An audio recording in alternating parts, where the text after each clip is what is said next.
Welcome. आप सभी members का स्वागत है। And doctor Shaminder Pal sir हैं हमारे साथ। Welcome sir. Thank you Ashok भाई, थैंक यू सर। तो ये जो केस था, डिप्रेशन का केस था, बहुत सीवियर। इनको जो थी, इनकी प्रॉब्लम का इंटेंसिटी बहुत ज्यादा थी और इंटेंसिटी इतनी ज्यादा थी कि almost 3-4 big big psychiatric hospital से इन्होंने ट्रीटमेंट लिया और ये अपने पूरे आस पड़ोस में जानी जाती है कि इनको बहुत बीमार है, ये तो बड़ी सिक लेडी है।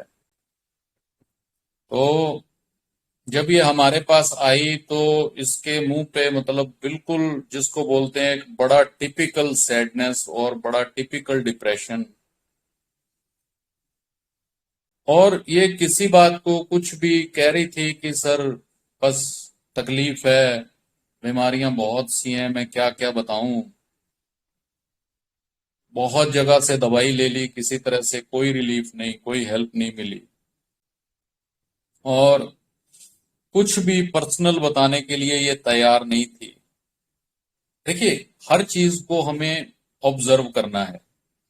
ये जो भी बातें मैं बताऊंगा, ये जो हमारे नए होम्योपैथ्स हैं, क्योंकि बहुत सारे यहाँ पे मेरे सीनियर्स भी हैं जिनको ये बातें मुझसे ज्यादा पता हैं, तो कहीं ये ना लगे कि मैं कोई डिसरिस्पेक्ट कर रहा हूं। तो मुझे इजाजत दें कि मैं कुछ जो नए होम्योपैथ्स हैं या इसमें हो सकता है कुछ स्टूडेंट्स हैं, दूर दराज के लोग जुड़े हैं, तो मैं उनको थोड़ा बता पाऊं कि ये हम लोग जो पेशेंट की जो एक प्रेजेंट मेंटल स्टेट जो होती है ओवरऑल, इसको जो हम एनालाइज करने की कोशिश करते हैं, पेशेंट के बहुत ही जो सोर पॉइंट्स होते हैं, हम उनको जानबूझ के टच करते हैं। तो यहाँ पे हमें कोशिश क्या करनी है? हमें सिर्फ क्वेश्चन आंसर नहीं करना है। हम लोगों को सिर्फ क्वेश्चन आंसर नहीं करना, एक्चुअली में क्वेश्चन आंसर करते हुए हमें पेशेंट के अंदर का जो दर्द है उसको फील करना है, एम्पैथाइज करना है पेशेंट के साथ। तो ये जो एम्पैथी होगा, उसके फील करना उसको, तो हम उस चीज से ही पेशेंट को, उसका राइट स्टेट को हम लोग जो है टारगेट करेंगे, फोकस करेंगे। फिर ही हम एक राइट जो एक जो तरीका है, ठीक तरीके से उसको एनालाइज कर पाएंगे। तभी अगर हम उसकी एग्जैक्ट अंदर की दर्द को, अंदर का पेन को हमने फील कर लिया, तभी तो हम उसके जो एग्जैक्ट जो रूब्रिक है उस तक पहुंच पाएंगे। तो हमें दो चीजों का रिक्वायरमेंट रहती है, एक तो हमें पेशेंट को अंदर से फील करना, और दूसरा ये है कि हमें रूब्रिक का मतलब पता हो, ताकि हमने उसको अंदर से तो फील कर लिया, लेकिन हम क्या होता है वही 50 रूब्रिक में फंस के रह जाते हैं। तो हमें रूब्रिक्स के बारे में पूरा नॉलेज होनी चाहिए कि इस मौके पे ये रूब्रिक जो है, उसको रूब्रिक को भी फील करना है। ठीक है, तो रूब्रिक को भी हम पूरा स्टडी करें, आत्मा से स्टडी करें। तो ये चीज सिखाने के लिए मैं बिल्कुल से हमारे जो सर हैं डॉक्टर महेश चंद्रा सर, उनके आगे मैं नतमस्तक हूं। मैंने जितना डेप्थ में उनकी बात सुनी, सीखा, वो हर रोज यही कहते हैं कि हर रूब्रिक की एक आत्मा है और आप उसको आत्मा से ही समझो। ठीक है, it's not मियर the words meaning जो आपको एक फील तक लेके जाते हैं। तो ये केस में देखिए प्रॉब्लम क्या है। सबसे पहली बात, ये लेडी कुछ बताने को तैयार नहीं थी। तो बड़ा ही एक तरीके से, बड़ा उसके साथ साथ चलते हुए, एक गुड लिसनर बन के उसके साथ साथ चलते हुए उसके अंदर घुसना है हमको। तो उसके माइंड में घुस के जब उसको बार बार प्रोब किया गया कि तू ये बता कि तेरे प्रॉब्लम क्या है, ये शुरू कहां से हुई तेरे को, उसको ये लगना चाहिए कि ये डॉक्टर मेरे साथ है और ये मेरे हेल्प करने के लिए तैयार है। ठीक है, जब उसको हमने कई तरीके से प्रोब किया, फिर उसने बताया कि मेरे हस्बैंड जो हैं ये बहुत ज्यादा ड्रिंक करते हैं। मैं कभी ना कभी उनके हस्बैंड का भी केस में शेयर करूंगा। He he use to drink 3 bottles a day। 3 bottles, full bottles a day. And बोली कि इनके बाहर लड़कियों के साथ भी रिलेशन है। प्लीज ये केस को कहीं भी शेयर ना किया जाए, इसमें थोड़ा इस केस की प्राइवेसी रखी जाए। तो बोले, मैंने कहा आपको ये डाउट ही रहता है कि इनके रिलेशन है या आपको पता है? वो बोली, सर मुझे क्या, सबको पता है, और ये तो उस लड़की को घर पे भी लेके आ गए थे। अब ऑब्वियस सी बात है, जब घर पे लेके कोई लड़की को ही आ जाएगा अपनी फैमिली के अंदर किसी और लड़की को लेके, तो प्रॉब्लम तो होगी ना। लेकिन इन्होंने थोड़ी बहुत भी कोई बात करने की कोशिश की तो वो बोलती है कि मुझे तो उस लड़की को घर ले आए और मुझे गालियां तक निकलवाई, लेकिन इसने ज्यादा कुछ रिएक्ट नहीं किया सामने से। आप सोचिए कि कितने कितने रिएक्शंस यहाँ पे पॉसिबल हैं, लेकिन इसने बहुत ज्यादा कुछ रिएक्ट नहीं किया। अब ये क्या है? ये इंडिग्नेशन है, या एंगर है, या ये मोर्टिफिकेशन है? तो बड़ा बारीक बारीक तरीके से अगर आपको समझेंगे कि ये अब्यूज्ड है, अब्यूज्ड इन मैरिज है, तो ये क्या है बेसिकली? तो इसमें सब में थोड़ा थोड़ा डिफरेंस रहता है। एक्चुअली में जब कुछ रिएक्ट नहीं किया, सब कुछ अंदर दब के रह गया, चुप हो गए, बिल्कुल से साइलेंट हो गए जब, ठीक है, तो क्या हुआ कि बंदे का, आप उसकी पोजीशन को समझो कि उसका अपना हस्बैंड अपने घर के अंदर किसी और लेडी को लेके आ गया, and she was unable to say anything. और इतना गलत हुआ कि वो लेडी ने उसको घर में आके उल्टी सीधी बातें की, अब्यूज किया। तो इसको बोलते हैं, इसको अंदर से मर जाना। वो रिएक्ट नहीं किया, तो ये मोर्टिफिकेशन होता है। यहाँ पे जब बंदा सामने से रिएक्ट नहीं करता है, ये इट इज मोर्टिफिकेशन बेसिकली। तो यहाँ पे हम जो पहला रूब्रिक लेते हैं वो लेते हैं एलिमेंट फ्रॉम मोर्टिफिकेशन, या मोर्टिफिकेशन एलिमेंट्स फ्रॉम एग्रावेट्स, ठीक है। तो एग्जैक्टली यहां से उनको प्रॉब्लम्स आई। तो अब कोई भी लेडी है, देखिए कोई भी लेडी, अपने ग्रुप में भी बहुत सारी लेडीज हैं, आप सब कुछ बर्दाश्त कर सकते हैं। एक बार डॉक्टर भूपिंदर सिंह सर ने ऐसा ये शब्द बोले थे, लेडी कुछ भी बर्दाश्त कर सकती है, लेकिन वो अपने हस्बैंड की लाइफ में दूसरी लेडी को बर्दाश्त नहीं कर सकती, कभी भी नहीं। लेकिन इसके हस्बैंड ने तो क्या किया, बिल्कुल इंतहा कर दी, ठीक है। तो उससे हुआ क्या, ये मोर्टिफिकेशन में चली गई। Element from mortification was the first rubric. देखिए, हम लोगों को मेडिसिन निकालने के लिए बहुत सारे रूब्रिक्स की जरूरत नहीं है। आपको उस पेशेंट को फील करना है, उसकी स्टेट को समझना है। स्टेट को समझते हुए जो सबसे पहले 1 या 2 या 3 रूब्रिक आप लगाते हो, वो ऐसे होने चाहिए कि वो बिल्कुल डेड श्योर रूब्रिक हैं कि इनके बिना इस केस को अपन समझ ही नहीं सकते। ऐसे 2-3 रूब्रिक जो हैं वो ऐसे लगने चाहिए हमारे लिए, ठीक है। तो एलिमेंट फ्रॉम मोर्टिफिकेशन, अभी रिएक्शन क्या हो रहा है? रिएक्शन क्या हो रहा है, वो इस बात में से बाहर नहीं निकल पाती है। वो कहती है कि आपने वो ऑडियो सुना होगा, सॉरी मेरे को काफी टाइम हो गया, मैंने ये ऑडियो नहीं सुना। आज सुनने का मन था कि मैं एक्सप्लेनेशन के टाइम पे, लेकिन मुझे थोड़ा टाइम नहीं मिल पाया। तो वो बोलती है कि वो बातें मेरे दिमाग से निकलती ही नहीं है। ये उसको इतना दुख है, वो अंदर से मर गई और उसमें से बाहर नहीं निकल पा रही। तो ये क्या चीज है? ये भी गुरुजी ने सिखाया हुआ, जो हमारे टीचर्स हैं उन्हीं ने सब कुछ ये सिखाया हुआ है जो मैं आपको बता रहा हूं। ये ग्रीफ होता है। ग्रीफ और सैडनेस में फर्क क्या है? सैडनेस से बंदा बाहर आ सकता है, ग्रीफ से बाहर आना ऑलमोस्ट इम्पॉसिबल है। ग्रीफ एक बहुत डीप स्टेट है, डीप स्टेट है, उसमें से बंदा बाहर नहीं निकल पाता, वो उसमें डूब के रह जाता है। तो और इसको ग्रीफ के साथ इसका रिएक्शन क्या है, ये पड़ी पड़ी बेहोश हो जाती है। अब बेहोश हो जाना क्या है, ये कोई कन्वर्जन है क्या, इसको कुछ किसी तरह का फिट्स पड़ रहे हैं? लेकिन अगर ये कन्वर्जन हो तो इसमें इंजरी होनी चाहिए, सबने पढ़ा हुआ है। इसको इंजरी नहीं होती है, ये हिस्टीरिया है। तो हमारे पास सीधा सीधा रूब्रिक है जिसके अंदर आई थिंक 3 ही मेडिसिन है।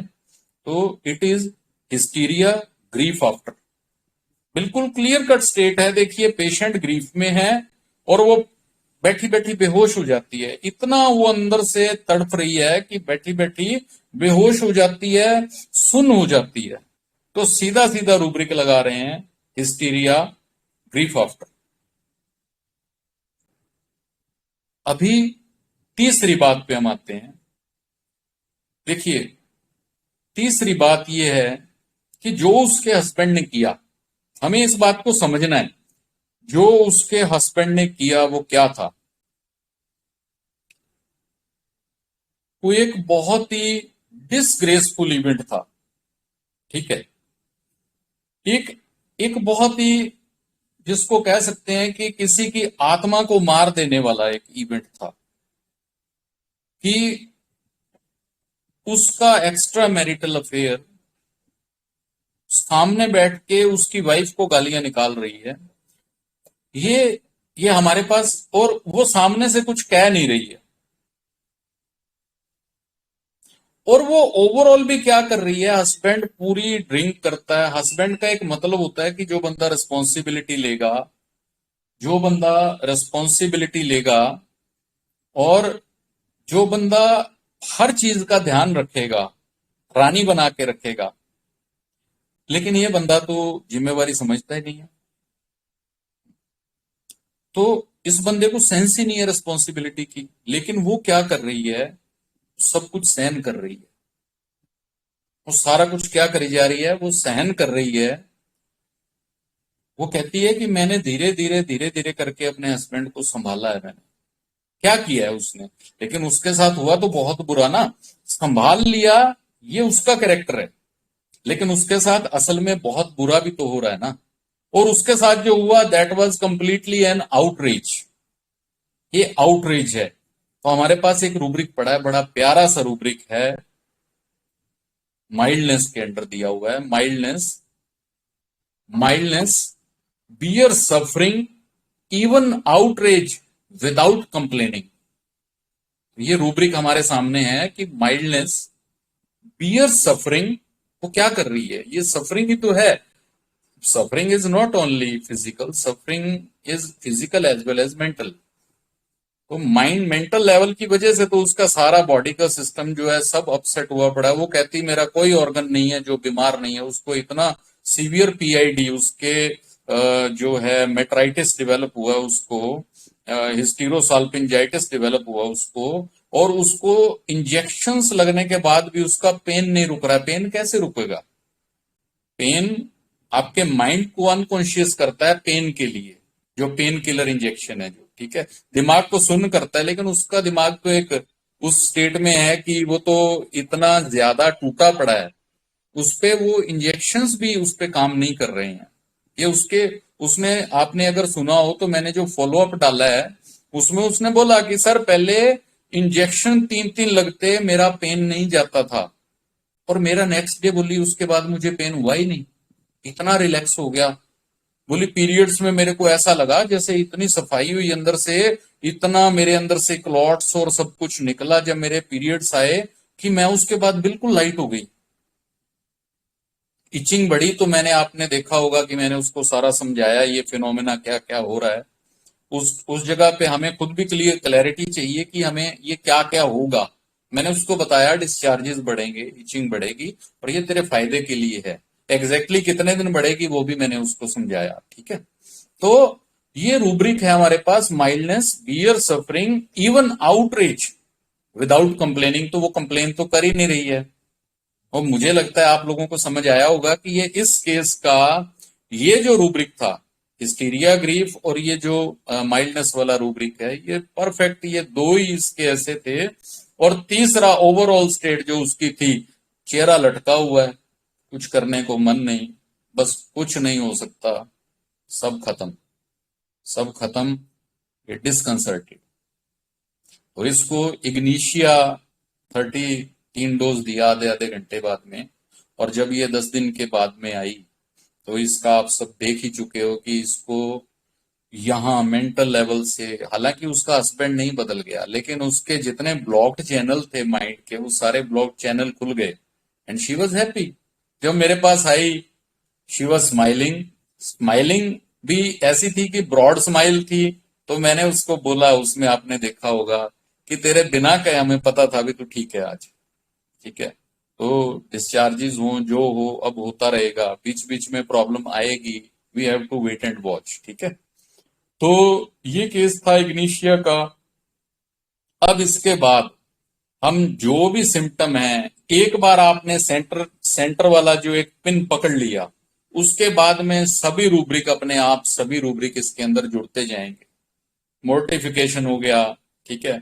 अब इसके अंदर आप एब्यूज लगाओ, इंसल्टेड लगाओ, डुएल्स, पास्ट डिसएग्रीबल इवेंट्स लगाओ, जो भी लगाओगे वो सब कुछ अब इसके अंदर जुड़ता चला जाएगा। लेकिन बात है कि एक जो सेंटर वाला जो एक हमें जो एक पिन पकड़नी है, सेंटर का जो पॉइंट है उसको पकड़ना है।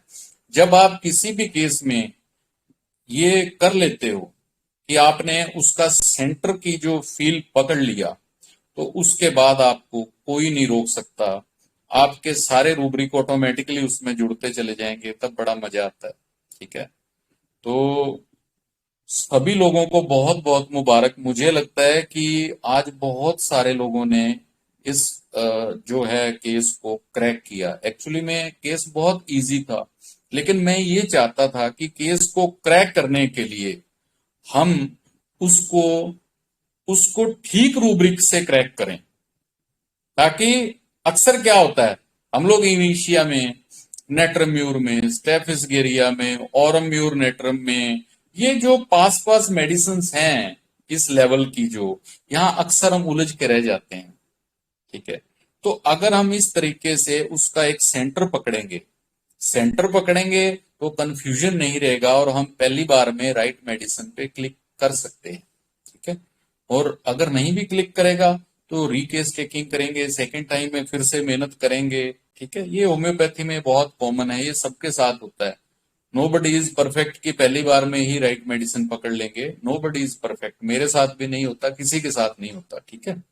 तो जो भी नए साथी हैं, नए होम्योपैथ्स हैं या कुछ स्टूडेंट्स हैं, बी श्योर कि आपकी मेडिसिन कुछ ना कुछ इफेक्ट जरूर करे। और आप में इतनी काबिलियत होनी चाहिए कि पेशेंट को आप ऐसे थोड़ा सा वो करके चलो, इतना कन्विंस करके चलो कि पेशेंट आपको सेकंड, थर्ड, फोर्थ अटेम्प्ट का आपको चांस दे कि आप उसको और अच्छे से स्टडी करो और उसको आप रिलीफ दे पाओ, उसको ठीक कर पाओ। अभी ये केस जो है मेरे पास जब आई है, तो ये 3 नए पेशेंट्स लेके आई और ये कहती है कि मुझे आस पड़ोस के सभी लोग कहते हैं कि यार तू भी ठीक हो सकती है। बोले हमारे को यकीन नहीं है कि तू भी ठीक हो सकती थी, लेकिन तू ठीक हुई तो अपने डॉक्टर के पास हमें भी लेके जाना। तो ये ऐसी इसकी वर्डिंग थी, ठीक है। तो इसमें कुछ लोगों ने यहाँ पे मेडिसिन जो है वो लिखी हैं। एक तो पल्सेटिला, मैं देख रहा था कि कुछ लोगों के उसमें चार्ट में पल्सेटिला आ रही थी, कुछ लोगों के चार्ट के अंदर शायद हायोसाइमस आ रही थी, ठीक है। वो रॉन्ग सफर्ड की तरफ चले गए शायद उधर, ठीक है। तो पल्सेटिला क्या है? पल्सेटिला तो बहुत मैनिपुलेटिव रेमेडी है, पल्सेटिला खुद अडल्ट्रस है, ठीक है।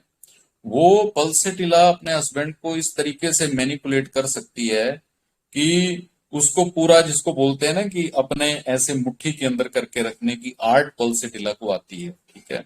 पल्सेटिला को ये अपनी बात बताने के लिए तैयार नहीं थी। पल्सेटिला तो रो रो के डॉक्टर को भी अपने, उसकी भी सिंपथी गेन कर लेती है।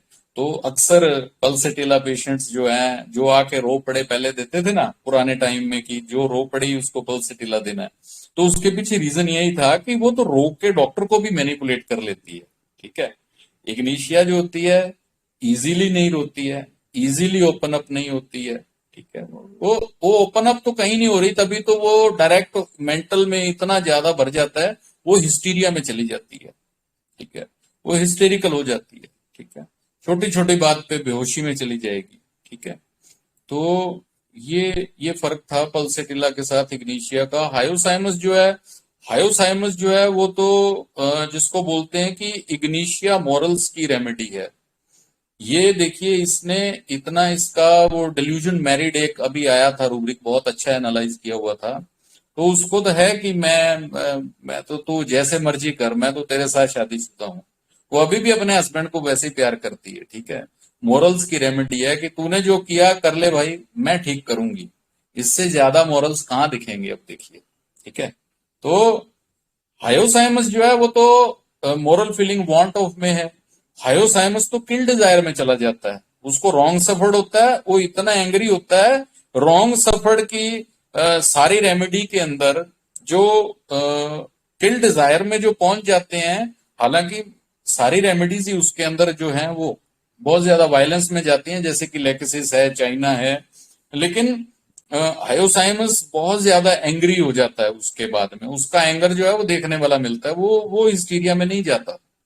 ठीक है, तो हायोसाइमस तो वो और ही कुछ कर देता, अपने हस्बैंड को संभालता नहीं। हायोसाइमस होता तो सब कुछ खत्म कर देता, वो तो तोड़ देता सब कुछ। ठीक है, तो उसको अपना एंगर इशू बहुत रहता है हायोसाइमस को।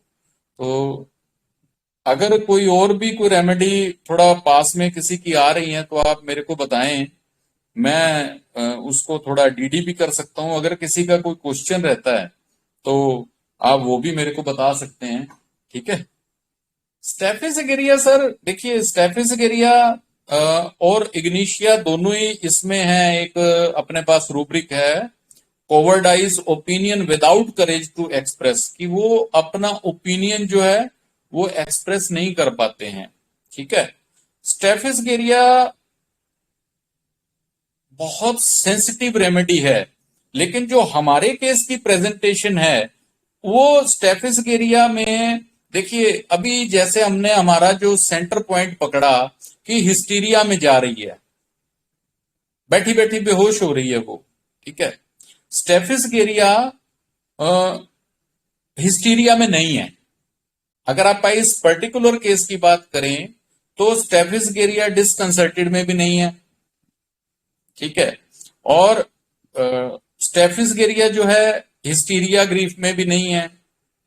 स्टेफिस का जो मेन कंसर्न रहेगा वो सोसाइटी के साथ रहेगा, उसको दूसरों के ओपिनियन के लिए शी इज वेरी सेंसिटिव। वो खुद अपने आप को अंदर ऐसा दबा के घुट के रखेगी कि यार उसका मेन कंसर्न रहेगा कि ये बात किसी को पता ना चल जाए। अगर किसी को पता चली, स्टेफिस मरा। आप समझे मेरी बात? स्टेफिस का मेन कंसर्न रहता है कि वो दूसरों के ओपिनियन के ऊपर इतनी ज्यादा सेंसिटिव है, उसको अपनी सोशल पोजीशन जो है इसके उसको लेके इतना ज्यादा है कि बाहर के लोग क्या कहेंगे। ये सबसे बड़ा रोग स्टेफिस के अंदर सबसे ज्यादा प्रोमिनेंटली है। ठीक है, तो वो बहुत ज्यादा स्ट्रॉन्ग पर्सनैलिटी नहीं है स्टेफिस वेरी सेंसिटिव, वेरी कोवर्डाइज पर्सनैलिटी।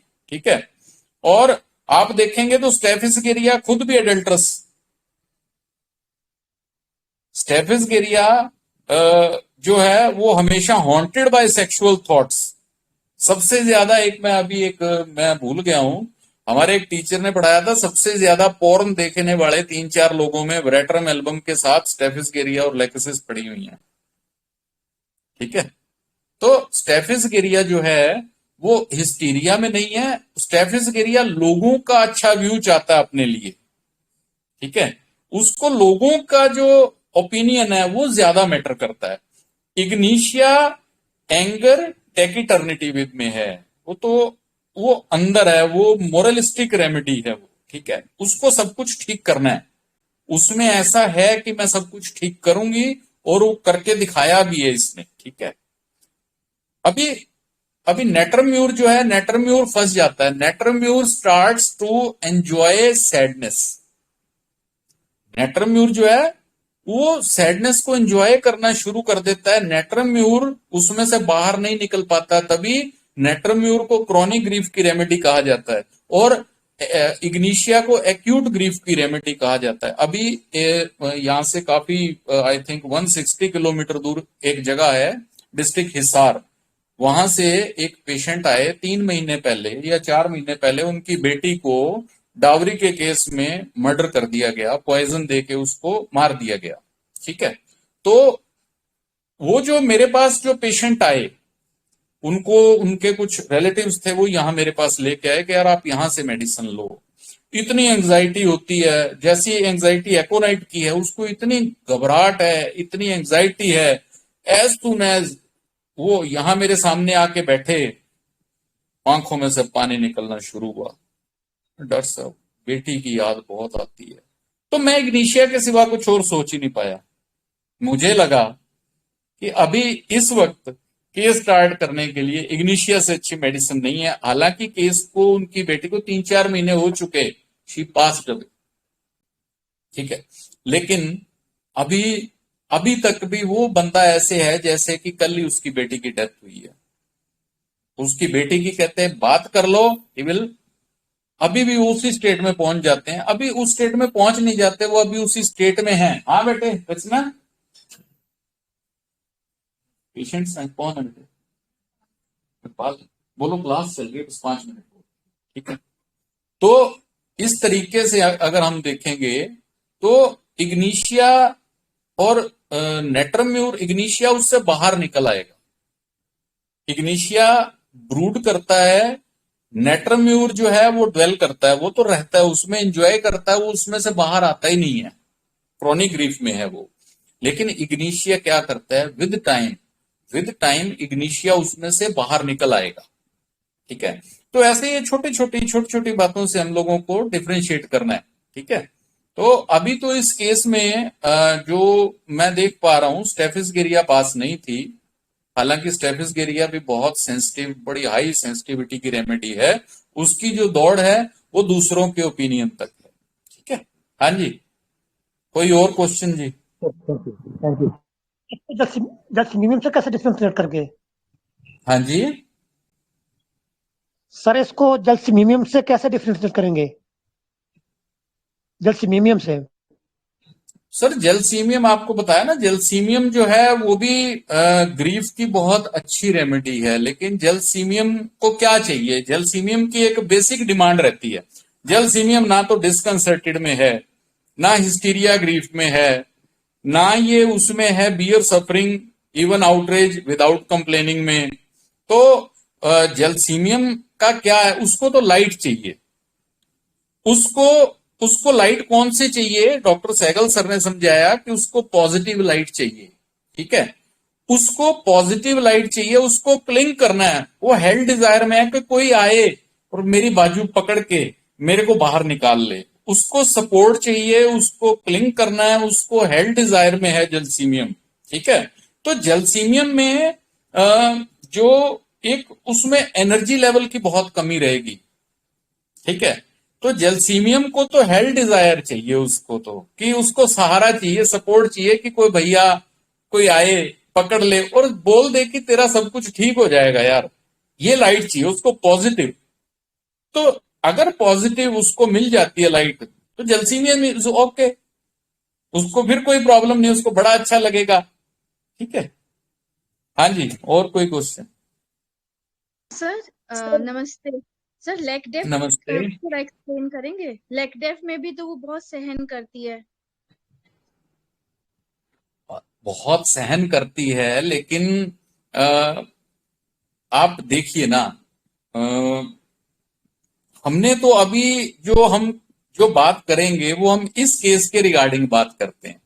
ठीक है, अगेन लेग डेफ जो है वो इसमें नहीं है, हिस्टीरिया में नहीं है, वो और डिस्कंसर्टेड स्टेट में नहीं है। ठीक है, तो हमें अगर हम इस पर्टिकुलर केस की अगर हम बात करेंगे, तो अगर आप सेंटर के रूब्रिक पकड़ लेंगे तो फिर आपके वो उसमें कंफ्यूजन नहीं रहेगी, लेग डेफ उसके अंदर नहीं आएगी आपके पास। ठीक है, डिस्कंसर्टेडनेस अकेला अगर हम समझ लेंगे ना कि बस अब टूट गए, अब खत्म, डिस्पेयर में चली गई, वो केस था। तो देखिए कितना ब्यूटीफुली डिस्पेयर से इमीडिएटली बाहर निकल के आ गई। अगर नेट्रम में होता तो हमें समझ में आता कि इतने जल्दी वो बाहर निकल के नहीं आएगा। ठीक है, लेग डेफ की एक अलग से जर्नी है, वो कभी ना कभी किसी क्लास में हम जरूर करेंगे उसको। ठीक है, तब आप अच्छे से उसको, उसके डिफरेंसेस को अंडरस्टैंड करोगे।